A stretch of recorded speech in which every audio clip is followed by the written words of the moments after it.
Chiu. Yes. Hi. Yeah, hi. Marco. How are you Nice to doing? meet you. Good. Nice to meet you. Nice to meet you. Do you want something to drink? No, I'm good. I'm good. Really? Yeah. Nothing? Yeah, nothing. I'm good. Shooting it raw? Yes. Shooting it raw.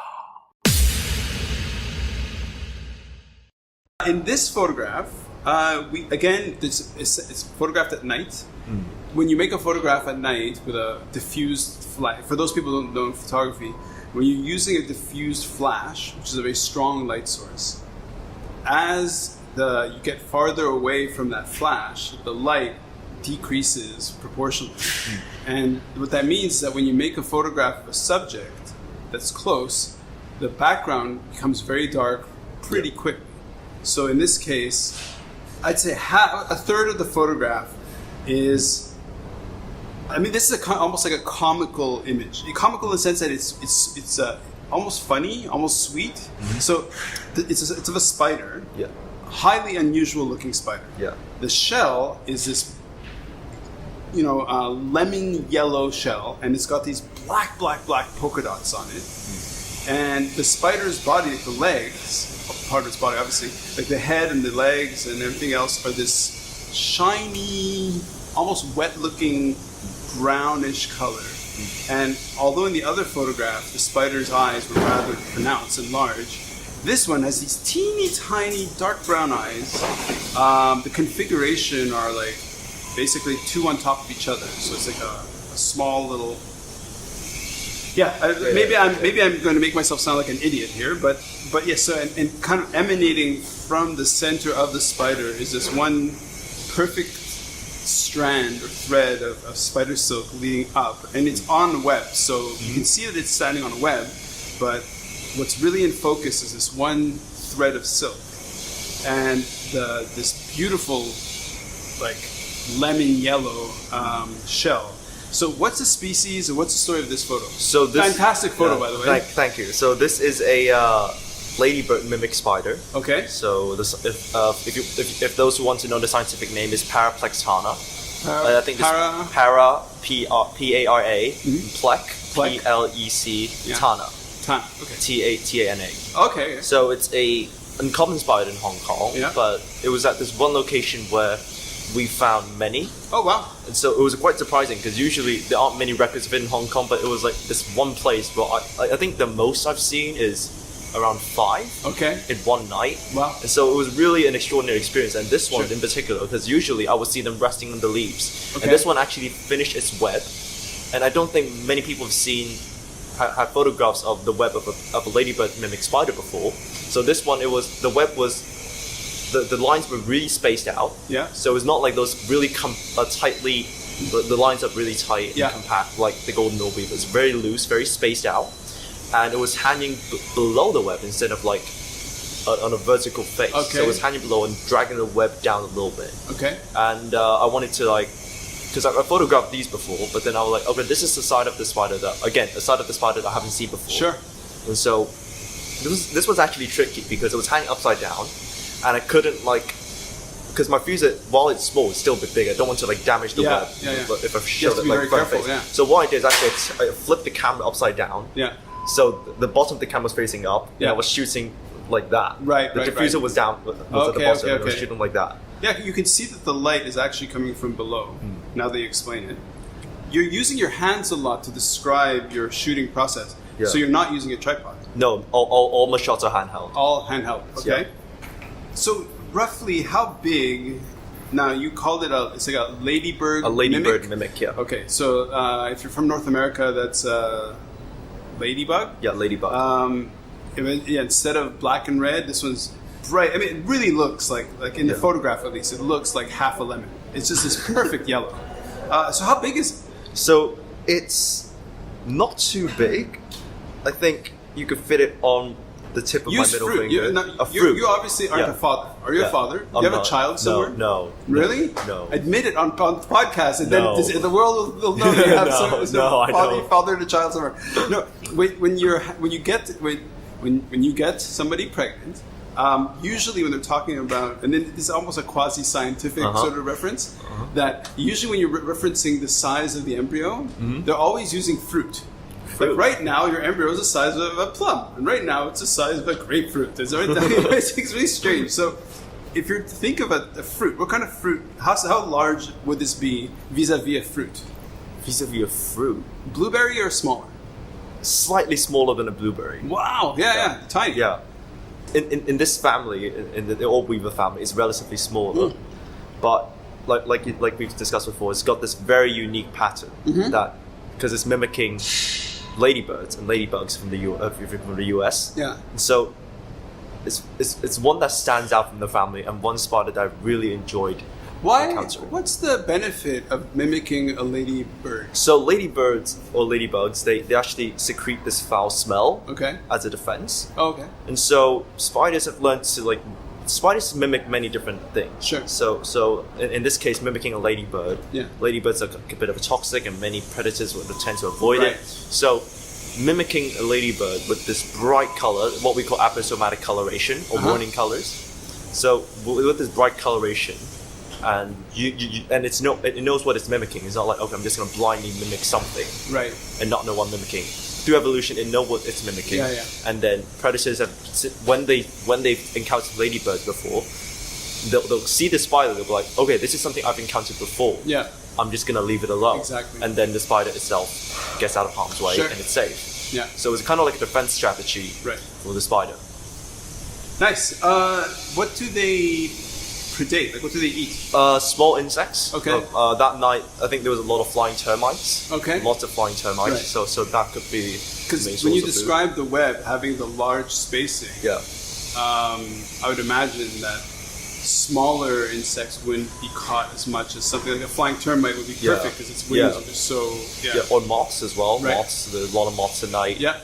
And yeah, that's about it. I still, but then, like you said, it's quite weird because the lines are very spaced out. It's not like we usually see in other weaving spiders. So it's kind of like a thought in my mind. So why?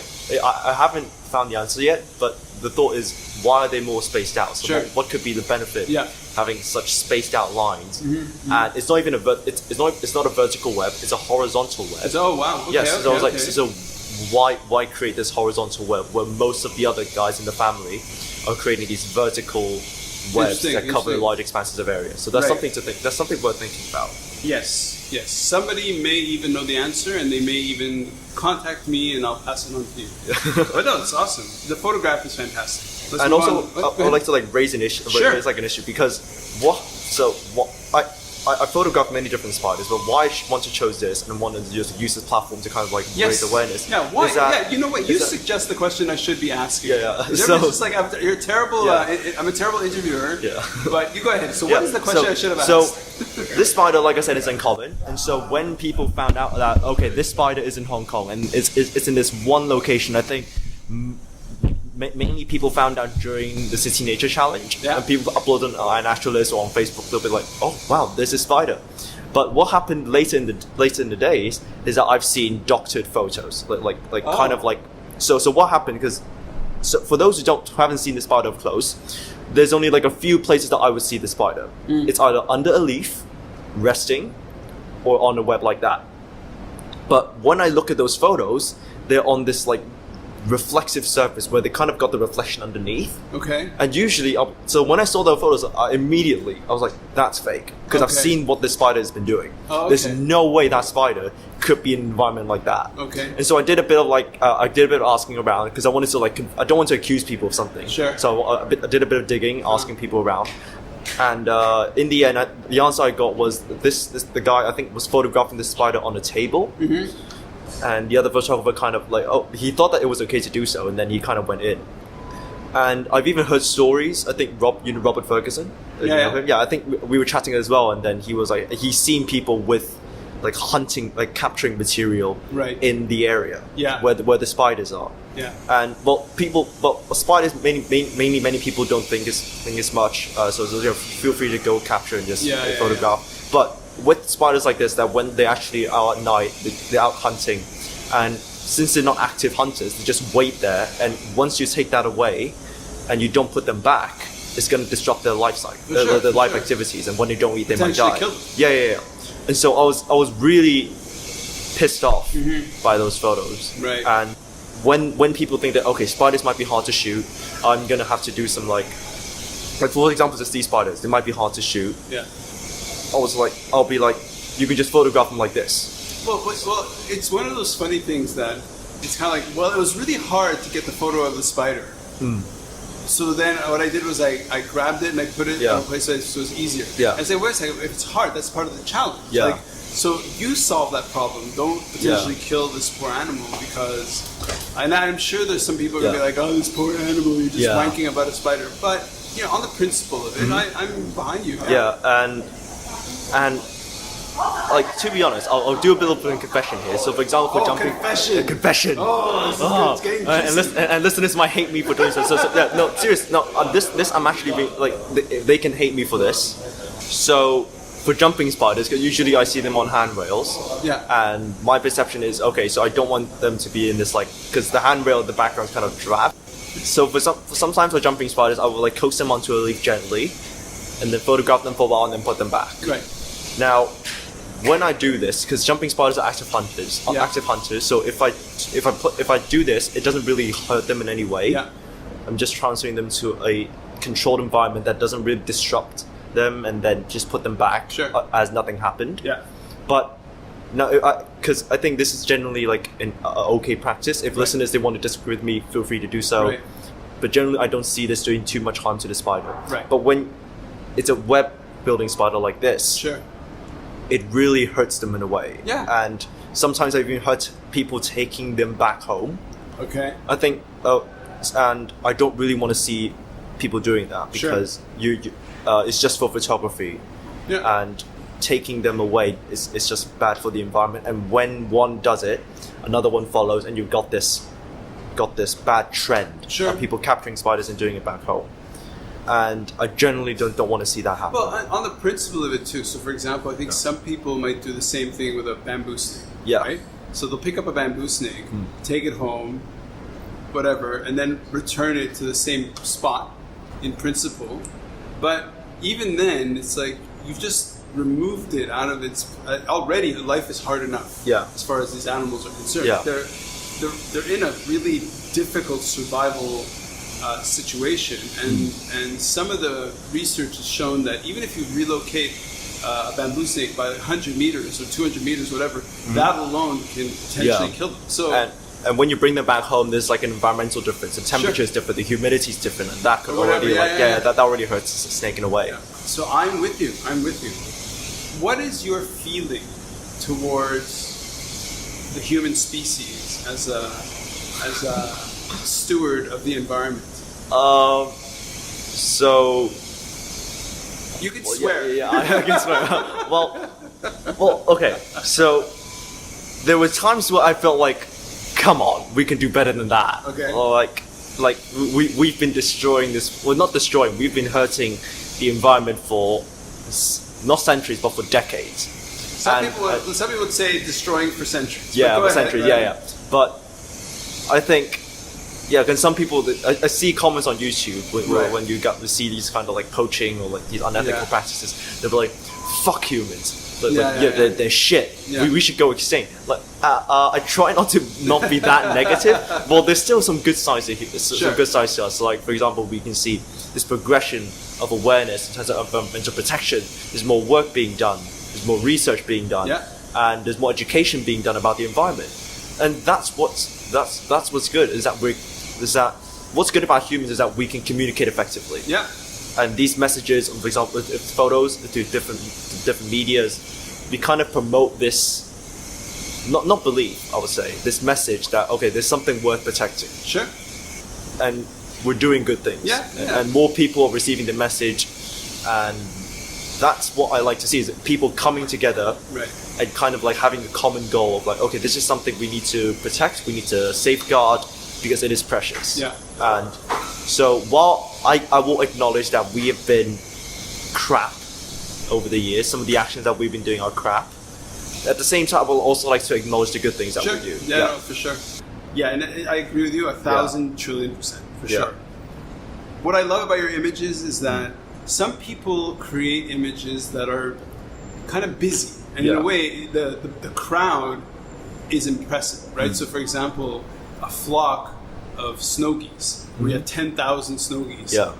It's that mass that is so amazing. And yet it is true that, zooming in, not even zooming, just getting in close to how far away was your lens from the spider when you made a photograph of this one? We're just a few centimeters away. Yeah. Like you're super close, macro, and what's amazing is that we get to see a part of the world that was always there. Yeah.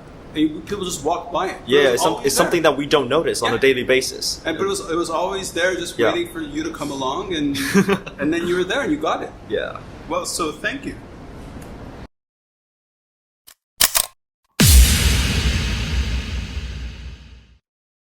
So is life really a gift? Really? Can you make every second count? That's the whole point of the podcast. So if you like what you've seen and you're inspired, because that really is my mission, then please give it a like, subscribe, and share. Shooting it raw? Yes, shooting it raw.